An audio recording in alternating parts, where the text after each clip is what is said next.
Bambi, gusto mo bang maglaro tayo? Ayoko nga makapaglaro sa'yo. Eh di, ako na lang mag-isa maglalaro. Akin na yung bola ko. Ayoko nga.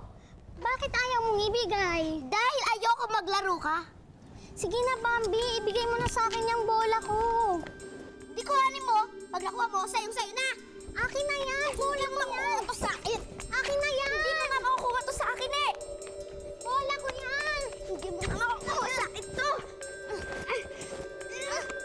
Bola ko. Akin na yan. Akin na yan. Ay, naku! Princess! Bambi! Bola ko yan. Sinabi na kami na to eh. Sandali! Ano ba nangyayari sa inyo? Bakit kayo nag-aaway? Ano ba? Ano ba? Kasi, Tita Doris, kinuha niya yung bola ko eh. Ano kinuha? Hindi ko to kinuha. Madamot ka lang. Ayaw mo pahiram ng mga laruan mo. Sandali, wag na kayong mag-away. Ano ba? Tama na yan.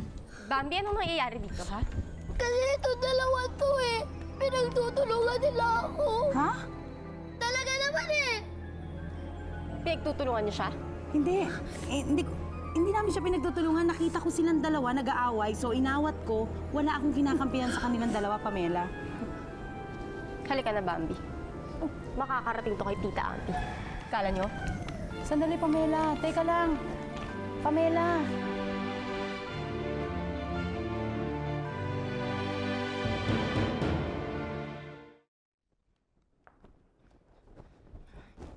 Walang hiya talaga yung babaeng yun. Pati ba naman bata, pinapatulan? Hindi ko palalagpasin to. Teka lang, Ate Pama. May sasabihin ako sa'yo. Ano yun? Hindi naman talaga totoo na pinagtutulungan ako ng dalawa eh.